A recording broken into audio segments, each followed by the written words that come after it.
Hello and welcome back to a very special episode of the WTF Sunderland podcast as we gear up for the start of another massive playoff campaign that'll hopefully see us back in the Premier League as of August. Before we introduce today's much more special guest than the one I'm just about to introduce, I'm also joined by Dave Lawrence on this one. Dave, looking forward to getting stuck into this one. We won't give away the guest yet, although if you're listening to it, you probably know by the title. But how are you doing? Looking forward to it. Yeah, not bad. This is a new one for me. So yeah, nice to be in the presence of royalty, and of course our special guest. So yeah, loving it. Without further ado, I'm delighted to welcome the last and only man to captain Sunderland to a playoff final win at Wembley. Welcome to the show, Corry Evans. How are you, Corry? Thank you. Cheers for having me, Graham, and thanks, Dave, for having me as well. No, I'm very well, thanks. First and foremost, you don't need to thank Dave for anything. It's only me. Don't worry about that. Look, let's get into it straight away. I think, before we talk about this playoff and that wonderful, wonderful day at Wembley, you spent the last 6 months at Oldham, moved to Bradford in August, then moved to Oldham in January. How's the last 12 months been since you've left Sunderland? Well, more obviously I had the injury, the back sort of part of my career at Sunderland, so it was more about getting closer back home to Manchester, and trying to enjoy my football again. I made like a big sacrifice moving away from my family for 3 years up there, so they sort of stayed put in a base in Manchester, and I was living up there. So mainly just to get back down amongst them, and I've got two of them in academy football now, so it's quite full on. It's a full-time job in itself, really. Taxing him about every night to training and matches. So just to try and ease the load a bit on my wife, which she was slogging it for the last 3 years I was up there. So no, it's nice to be back, and we've got our own little playoff push as well, Oldham. So it's nice to be part of another one. What is it with the Evans genes, Johnny, Corry? Now you've got little ones going to football. What is it with the genes?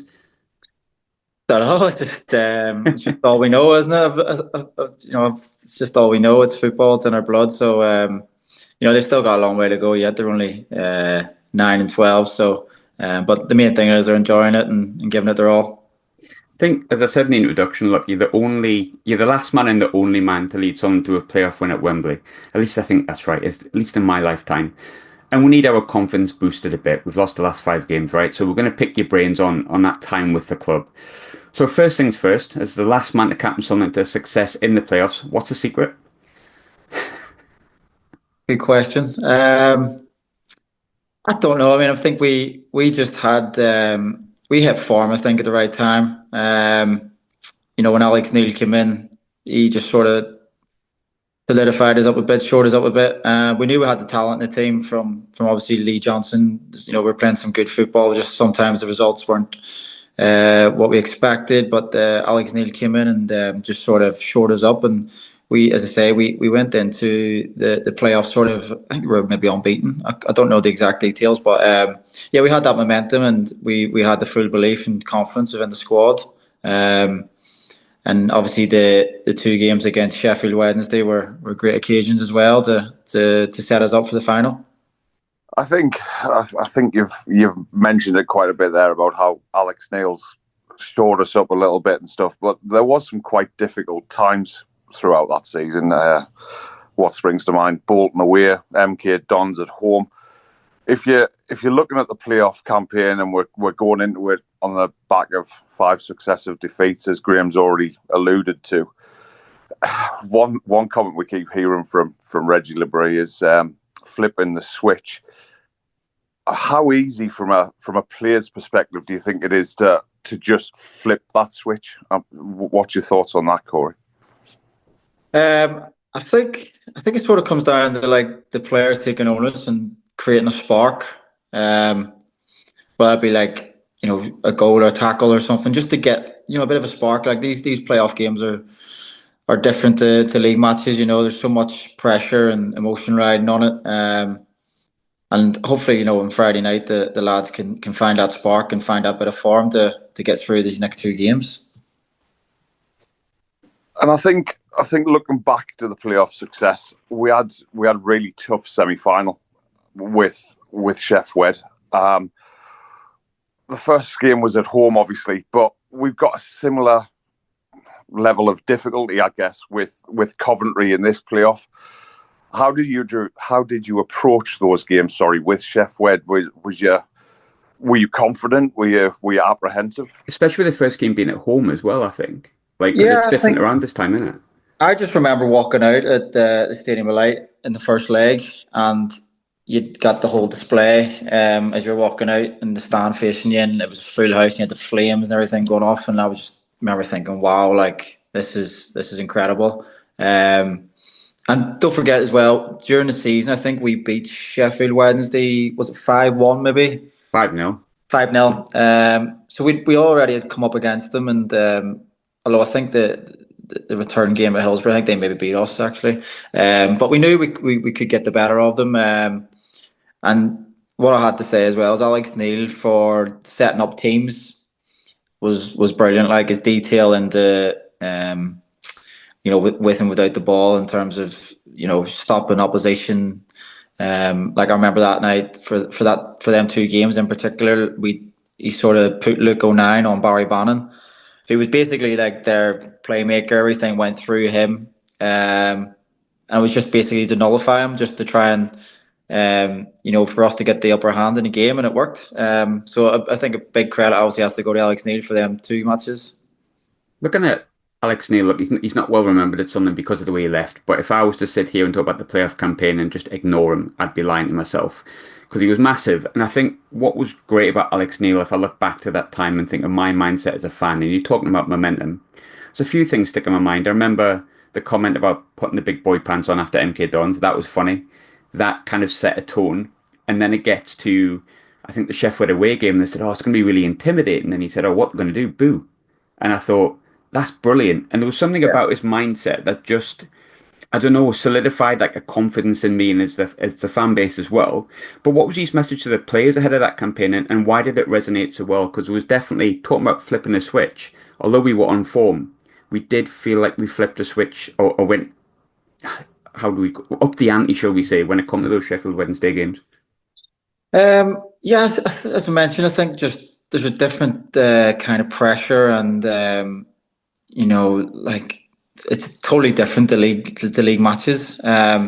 Just the whole mindset, the build up around the games. I think what he done is he just really focuses in and tried to take away as much pressure as he could from them, but really focus on us and stopping them. And I think sometimes playoff games, people and teams can get caught up in the emotion of it a lot. And it's important to try and sort of take yourself out of that and just focus on your job, focus on the game. It is another game, and I think we've done that well in them two matches. How hard is that when, because look, I've been in big games at the Stadium Light as a fan, and atmosphere at like games against them lot up the roads, obviously brilliant. Big Premier League games, fantastic. The League One games sometimes were difficult as a fan base, but that Sheffield Wednesday game, the Friday night, I think it was, it's one of the best atmospheres to be involved in. And It was a proper game. Like I mean, two big clubs. You could tell, mhm.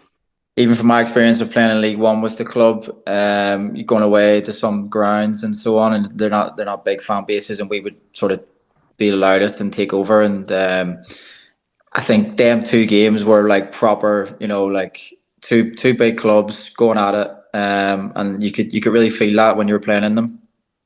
I think at the time you would have been what, 31, 32. Yeah, I would have been around that. Yeah, maybe 31. Yeah.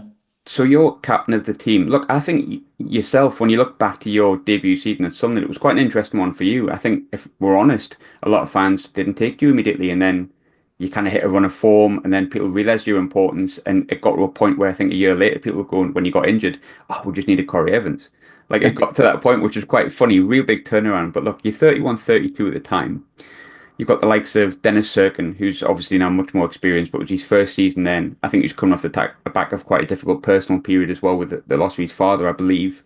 Callum Doyle, who's, look, I know he looks like a Trojan, but he was only 17. Trey, who obviously fellow countryman, but I think his first real season in the League One, and then he didn't play as much, but he was in the squad. all these young lads in their first full season as professionals, and I think there's a lot made about Sunderland's young team, even now, there was then as well. What were the things that you used as like a leader and as a captain that sort of helped lead them, and how important were the other experienced heads in the dressing room alongside you, like Danny Barton and Bailey? Yeah, no, listen, you just mentioned Danny Bath and Bailey. I think they were crucial as well. There was, and Gucci was another name that springs to mind. Pritchard. We had big characters, but I think as a squad and as a group, we were all really tight. We were all close mates. We all got on really well. We socialised together, and I think little things like that go a long way to these big moments in terms of digging through and helping your mate out and helping your teammate out. But from my point of view, I'm just quite like I'm almost like a calm personality in the sense like I don't get too excited, I don't get too down. I always sort of remain quite level headed. And I think I've been in change rooms before where players are shouting and screaming and so on, and I always thought like like just relax, like play your game, do your job, and help others through if they're having a tough time, and get them back to the level that we all know that we need to be at. So I've always approached um, that sort of style as captain, and that sort of worked well for me throughout my time there. Looking at I'm going off kilter a little bit here in terms of forgetting about, we're going to get a Wembley, don't worry everyone, but Trey didn't really play that much in that period. I think he played against Rotherham, and look, he didn't have a good game. I think we look at Trey now, and he's just won Player of the Year, deservedly so. He's one of the best defensive right backs. He can play left back. He's good going forward. He's got, I think, 9 assists or something like that, or goal contributions. As someone who would have probably connected with him because of the place you're both from when he came through, how impressed have you been by Trey when you've seen him in the past couple of years? Oh, I love Trey. I think he's a great lad, and I've got a lot of time for him. I'm so pleased to see he's just won Player of the Year, and he's also won. Was it last season he won Northern Ireland Player of the Year? Yeah. So I mean, like coming from Linfield, it's coming over to full time football is a big step. And naturally, that first season he was just sort of getting drip fed in now and again. But to see where he's gone to and where he's taking his game to now for club and country, it's been great to watch. And long may it continue. He's been a great player for both. Best Northern Irish player since Johnny. Yeah, I'd say he'd be up there. Yeah, he's got the competition along with Connor Bradley. So there's a lot of good young players coming through now for the country, which is nice to see. So hopefully they can continue on and get us to a World Cup. I think you mentioned before about walking out. I think we said it was that Friday night for the Sheffield Wednesday game. And what's your memories of Wembley? And if I'm not mistaken, I'm sure the national anthem had to be delayed because the noise was absolutely mental. So taking it from walking out the stadium like with the flames and stuff, what was your memories of walking out at Wembley for that playoff final? Wembley was just a totally different like kettle of fish. It was ridiculous walking out, and you just see the sea of like sort of the half a stand of like red and white. And we had a great day for it as well. I think the sun was out, just the noise. You could see your family in the stands, everything. So it was a great experience. It was unbelievable. I actually remember from the game. It must have been about 15, 20 minutes in, and I remember looking around. I think it maybe been the Gucci. I was just like my leg, like so heavy. But I think it was just the whole emotion and like the heat that day, everything just comes into play that much, and like it just takes it out of you. Obviously you get through that little spell, but I just remember thinking like, wow, this is incredible. What such a iconic stadium, and and thankfully we left that day as winners. When you look at that day itself, like look at in the history of Sunderland, getting promoted out of League One will never be like the pinnacle, but the day was just so wonderful because we'd been to Wembley so many times and not won. Obviously, we won the EFL trophy, whatever it was beforehand, the Papa John's, but no fans there, so Yeah. we couldn't even enjoy that. You get to Wembley, and I remember waking up that day, and everyone, if I'm honest with you, was absolutely shitting themselves, and I were like with our friends, and I just went, "Now, all right, the day." Like I'm just dead confident. So I was able to really enjoy that day. I think it was Sunderland Till I Die we were singing, and the woman had to stop the national anthem beforehand. Then we win. But the one moment I remember, there's two moments. The first one's Ross's goal, because it was Ross puts it in the bottom corner, and you go, "Oh God, we've done it. We've Mm. actually done it." So before I go into the other memorable bit, did it feel like that on the pitch? I know that professionally the game's never won, but when Ross puts that in the bottom corner, the 50,000 fans go nuts. We kind of go, "Oh God, it's done." As the captain, did you have a little think when you thought, "Yeah, I think we've done it"? It's more a bit of how would you put it? It's a bit of a relief, I think. Like, right, we've got the 2 goal lead now. We need to, keep this. It's because I always find with 2-0, like the next goal, it Hmm. can swing a game massively. And can swing the momentum of any game. But I think yeah, obviously we had such a great start with Embo scoring, and then but we just couldn't seem to get that second goal, and then Ross popped up with that. So I think it was more like a bit of relief right now. We've got that breathing space now. We just need to play our game and see this out, and be professional with it. You talked about people who are quiet on the pitch and being like a quiet leader. Ross Stewart looks like one of the quietest lads on the planet, but like, look, he had big balls that season. He stepped up for us continuously. I'm maybe asking a stupid question here, but how pivotal was Ross that season, and also when we got into the championship at the start? Ross was brilliant that year. Like I'll be honest, I never heard of Ross before I signed for the club, so I didn't. I just when I signed, I think he'd been injured. He'd signed the previous season and he'd got injured in the first few months or whatever. But to see him that year, he was brilliant. He was unplayable at times, and it was great as a midfielder to even play with Ross because he gave you everything. It wasn't just like he was good in the box. He was good running the channels, holding it up. He'd put a shift in for the team. You could play to his feet. You could play him behind. I mean, he was almost like an all round striker that year, and he's probably one of the most enjoyable strikers I've played with. But I mean, yeah, he was incredible, and I was really pleased for him to get that goal in the final because I know he was dying for one that day and just to top his season off. Yeah, great that season. And when we went up, and obviously, yeah, I'm pleased to see he's got back in the pitch because he's had a horrendous time, and I don't think anyone really deserves that. But the other thing that I remember about that day, and I could do a 2 hour podcast on Wembley if I'm completely honest, you probably noticed this. Singing Wonderwall. I'm not a huge Oasis fan, like shock horror, but singing Wonderwall kind of, when certain things just happen and it's like not planned, it just kicks off. But what was that like from a perspective of a player? You've got the trophy in your hands, this song comes on, and suddenly everyone knows the words because it's Wonderwall. Everyone sings it back to you, and it's kind of like this coming together of a community, this coming together of like fans who've had like so many years of heartache. What was that like from a player's perspective to hear all the fans singing that back and the kind of impromptu nature of it, I guess? Yeah, no, it is. I mean, like, I'll be honest, like, see afterwards, see the celebrations or anything. It is so much of a blur in that sense, like, because just everything's so heightened, the emotion and you're obviously drained from the game, and you just um. So I mean, like when you're standing on the pitch and moments like that, and you're singing to the crowd and they're singing back, it is brilliant. And I just sort of one thing I don't think I've actually ever told anyone this, but like even after the game. I had to go straight in and get drug tested. So it was one of them moments where you're not even allowed in the changing room straight away.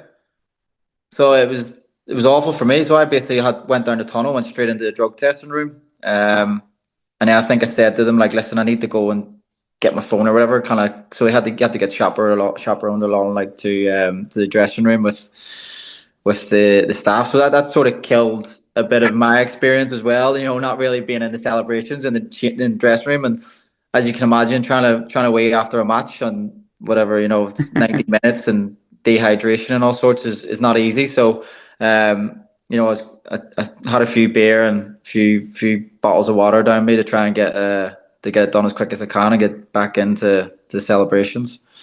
I think a Lucas Peace check after a win like that's not the best Yeah, thing in the world, is it? no, But no. um, look, I don't think Sunderland fans will ever forget what Embo did that day, because he's basically lived the dream of what me, Dave, anyone listening to this who supports Sunderland wants to do. But it's not lost on me either, the save that Pato made from Sam Vokes. Yeah, Really, really yeah. massive. Poor Bailey Wright playing on like a stomach bug and all that, misses the header.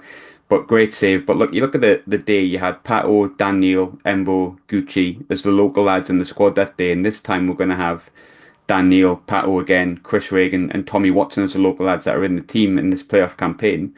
How much does that actually help? Because I know obviously they're the younger boys and you're the experienced head, and you might not necessarily look towards the younger players for guidance. But as you said before, you all the team together, and you've got people who grew up red and white through and through and born and bred Sunderland. How much does that help someone from outside of the area having those kind of characters within the football club ahead of such big games? Oh, it's massive. I mean, like, I remember, the lads, the Gucci and all, for example, they were showing us videos from the fans the night before. So in the hotel, like, you're aware of, like, all these fans. It was at Trafalgar Square, I think, was it? It was all on the fountains and so on. So, I mean, like, to have that sort of connection from the local lads with the fans and so on, and spreading it out throughout the team, it's huge. And you just mentioned a few there, like Dan Neil and Pato, who have experienced playoff before, and with the club, they'll be vital. Obviously, Dan now as captain and Pato being number one, and it's going to be huge for them to spread that through to the lads again in the next couple of games. So no, it is massive. And Embo, obviously, that day's, it's a moment I'm sure you'll never forget. I'll never forget. And every Sunderland fan, and it's every Sunderland fan's dream, isn't it, to go on and score at Wembley as your boyhood club. So hopefully one of them boys you mentioned can repeat that again this year. It's funny you mentioned the Trafalgar Square there, and I just had a wee flashback of how hanging out on the morning. That's maybe where the confidence came from. I think it was whiskey, Dutch courage, as they call it. But Dave, obviously you were wanting to ask about the all important question. We said what the secret was, but I think you've got a wee question here as well, Dave. Have you not? Yeah, it's, I guess, the playoffs as a whole, as a campaign. In your eyes, what made it such a successful campaign that season? But also, what do you think it takes to get through them? Do you look at it as individual games? Do you look at it as a collective? You've already alluded to Alex Neil and how he sets up his team and stuff. That must have been massive for you to have that confidence in the detail that he gave you. Yeah, no, listen, I think, as I said before, like, when the playoffs are, like, they're a lot different than any league game. Yeah, it's almost if, like, you do all these games to get to a certain position, but then as soon as the playoffs come, it is completely different, and you are sort of preparing for these one-off games, or two games in the semi-finals. So I mean, yeah, it's there is no secret. Sorry, there's my dog barking at the postman, I think. Yeah, there is no secret. I suppose it's just, you have to treat it almost, as these one-off games, and approach them in that sort of way. It's important, I think, for the lads on Friday to come back to the Stadium of Light with, something to play for, and something to really, go out and grab. Would you prefer the game? Because you obviously had Sheffield at home first, and I think on paper you go, right, we want the home leg second. Obviously, we don't have it this time. Sorry, we do have it this time, but when you won it, we had the home leg first. As a player, does it matter what you get first? I think you would ideally like to have the home game the second time around. I mean, we didn't have it last year with or 2 years ago, sorry, with the Luton game. Mm. We were away, and I think it was difficult for us in that sense, because Luton basically had nothing to lose, and they were just throwing everything at us. And I remember we had a couple of injuries in defence for that game. So I think if we had had, I think it was Danny Bath was injured. I can't think who else. Dan Ballard was out. We had Ballard, yeah. Gucci, O'Nien, and Trey Hume as a Yeah, three back. yeah. And I mean, like, what might have been if we had all players fit and available for that game. But I think if we have a second leg at the Stadium of Light in that game, I think that turns out a lot different, them games, because Luton sort of just pumped everything at us that night, and set pieces were a big part of their game. And they took full advantage of it. I think I know it's massive, or I certainly know it's massive as a football fan. But how much of all these little hoodoos and how much of, so going back to the playoff campaign that you were successful in, we've had a Wembley hoodoo. It was, there's no doubt about it. It sticks in Sunderland's minds forever. And I guess our next hoodoo to deal with is, as we like to call it, the spirit of Jimmy Hill and Coventry and things like that. It plays on the minds of the fans. I know for a fine fact it does. And you've already said that kind of some of the local boys will have social media and they'll be showing it about. How much does it play on the players' minds going into games at Coventry? How much does it play on your guys' minds? How much will it play on the guys' minds on Friday going into it? No, like I don't think it does. For me personally, it doesn't. I mean, you hear about it and you hear about all the time Sunderland had lost the final at Wembley and so on, but it never really played on my mind that much. And hopefully it doesn't for the boys if they get there this year. You know what I mean? I think you sort of you play against the teams in the league, don't you? So I mean, you get to know what they're all about. And obviously, Frank Lampard's come in this season and done unbelievable. I think they actually beat Sunderland, didn't they? The last fixture around. So I mean, hopefully the boys and the manager will have learned what Coventry are all about, and and trying to learn from that game what they played, and as I say, set up and tactically and mentally be prepared for what Coventry bring. Looking at I want to pick your brains on a couple of the players that are going to be playing in that game. You mentioned Diallo before. Now, you actually spent, I mean, I know Diallo was around the fringes the season before you came, but he didn't really get a run in the team until I think he sort of left back against Wigan, wasn't at the end of the season. Yeah. I wasn't a fan of that. I think he's a midfielder, it's so been proven. But he spent a lot of time next to you in midfield that opening season. He's now the captain. He took the armband off you. He's quite a young captain, and I think he's quite similar in many ways. I think he's quite quiet. I think he's a calm captain, like you were. But what is it that you saw from Dan in the days that you played with him those couple of seasons before you left that you feel makes him captain material? I think Dan's really grown from when I first joined in that League One season to when I left. I think is just overall his confidence. I think you get to a certain point in your career where you think, right, I belong here now, and I think maybe the first season he had a really fast start in League One.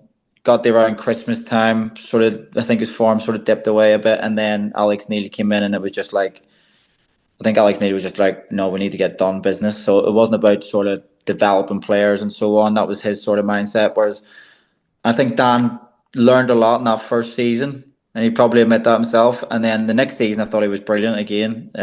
Really kicked on, came back pre-season, was brilliant. And as I say, I think he's just grown and grown. And he sort of, when I left the club, he was even like in the dressing room. He was a big part, and he was. I think he was the perfect candidate to take over from myself, and it was great to see him to finally get it. I think it would be got to talk about Luke O'Nien as well, don't we, Dave? We have to go about O'Nien as well. We can't go without mentioning Luke O'Nien. I was kind of going to get into it because I think he's probably become Mr. Sunderland and probably the first Mr. Sunderland since a certain Kevin Ball. But he's had a few playoff campaigns now as Luke. And in your opinion, Corry, how massive do you think he is? One, to the changing room in general, but also going into this playoff game and his character and for how young everyone is around him. How big do you think Luke O'Nien is? Yeah, listen, it'd be huge. As you mentioned, he's been involved in the playoff campaigns. I think he's really taken to the centre back role. I think he's become brilliant at it. When I first joined, he was centre mid. I'm not sure when he actually first started getting moved back there, but as I say, he reads the game really well. Look, he's aggressive. He gives his all, and technically he's a lot better than what people sort of make out. I think he's technically both footed. Like is really, it's really impressive what he can do, both feet and long passes and so on. And As you mentioned, yeah, he's really grown as well over these last few years since I've joined, and he's a massive part of the club, and he'll be vital for the boys and for Sunderland this playoff campaign here. What is it that people don't see about Luke? Because we all see the funny stuff. He's obviously a bit. I mean, I think people know this. He did a video for me when I proposed to my missus. He did the video for me, and I sent him a script, and he just went off script. Did about 2 minute video. You just know what you get with Luke from the outside looking in. You see all the funny stuff. But what's his attitude like for people who are not in that dressing room? Like, what do we not see that Luke brings to a dressing room? I think he every day in training, like he gives his all. Real professional. Goes about his job really professionally, and I think he's sort of grown into these last few years, especially with the younger group. Probably is someone that the lads can probably talk to and go to and ask for advice and so on. And he's become that sort of role, I think, over the last year when I was there. He was obviously the stand-in captain when I was out injured, so I think he's sort of grown in that side. He's got a lot of respect throughout the whole dressing room and the whole club. So, that's he's probably the ultimate professional in that sense. Yeah.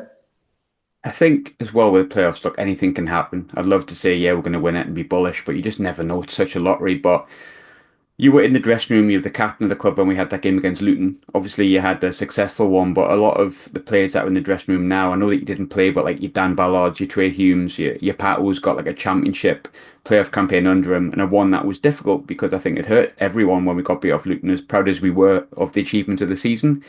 How much will that playoff campaign benefit those players that played in it going into this playoff campaign against Coventry? No, they will. I mean, sorry, I've lost you there. You mentioned Pato, Dan Neil. Pat Roberts was part of that team as well, wasn't he? Trying to think who else. No, there's players there that've been around it.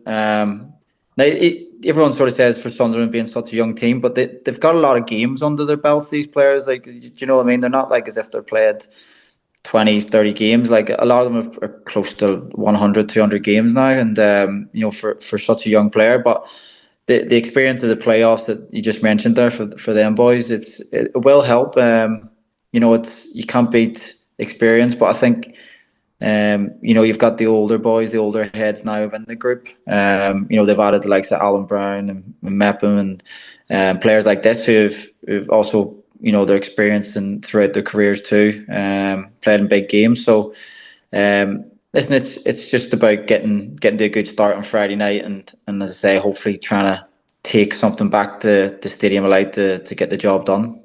Couple of quick fire ones before I let you go, Corey. Best player you played with during your time at Sunderland? Let's play with at Sunderland. Been lots, hasn't there?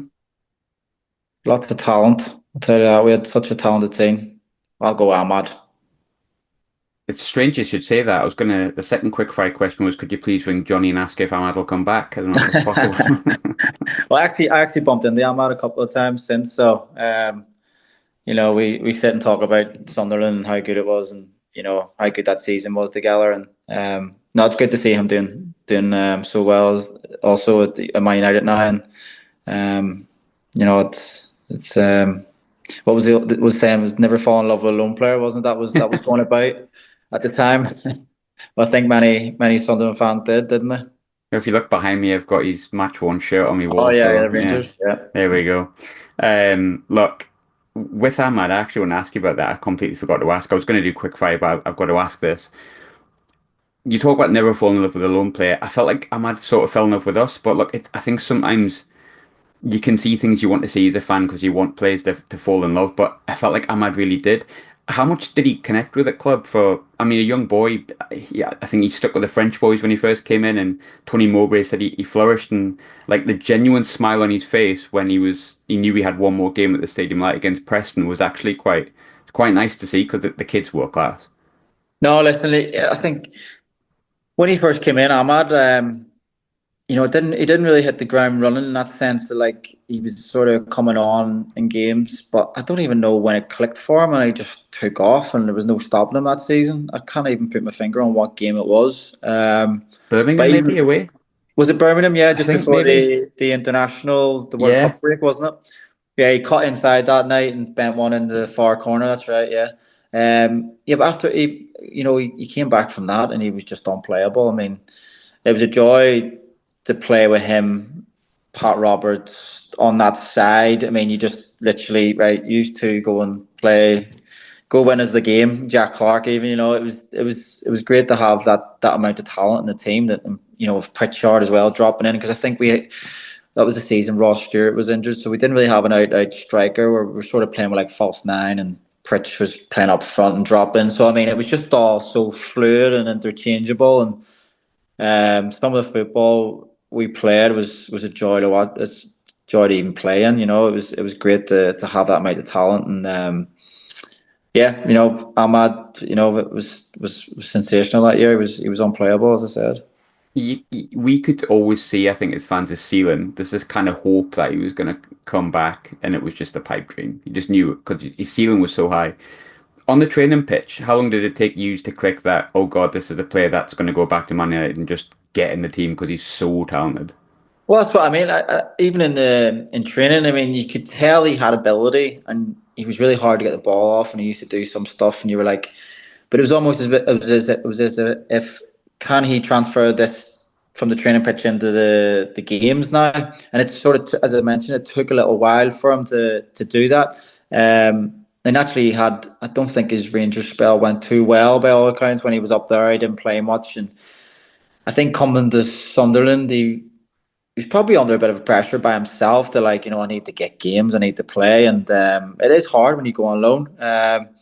And it was just a perfect storm. We needed that sort of player, and he needed a club to show what he could do, and it just sort of gelled together so well that season. And yeah, he just took off, didn't he?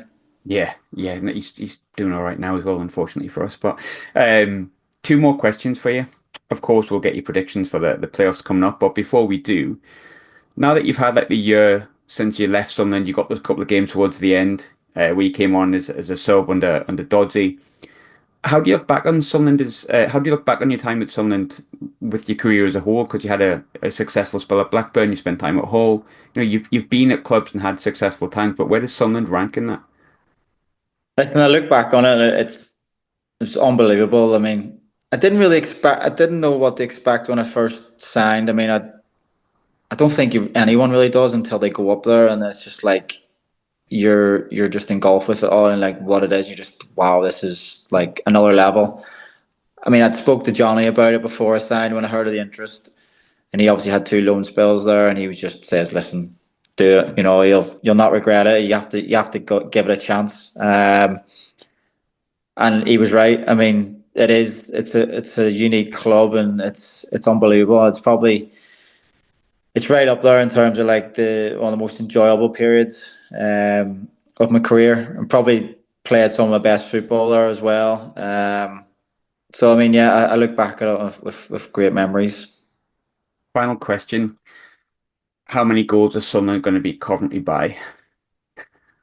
So his predictions. Yeah, but please be positive. Um, right, I'm I'm gonna trying to go. be. I'm gonna go 1-1 on Friday, and then I'm gonna go 2-0 at Stadium of Light. I'll take that. Would you take it, Dave?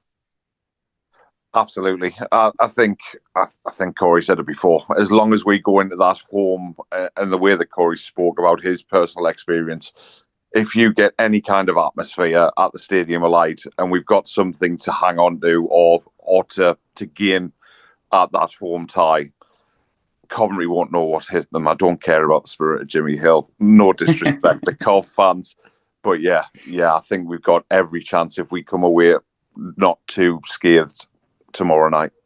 Fingers crossed. Corey, thanks so much for giving up your time today, and obviously good luck in your own playoff campaign, and good luck with the rest of your career and what you do next. I'm sure everyone will agree you're always welcome back at the stadium. All right. No, thank you very much. Cheers for having me on. Pleasure, mate. See ya. Take care.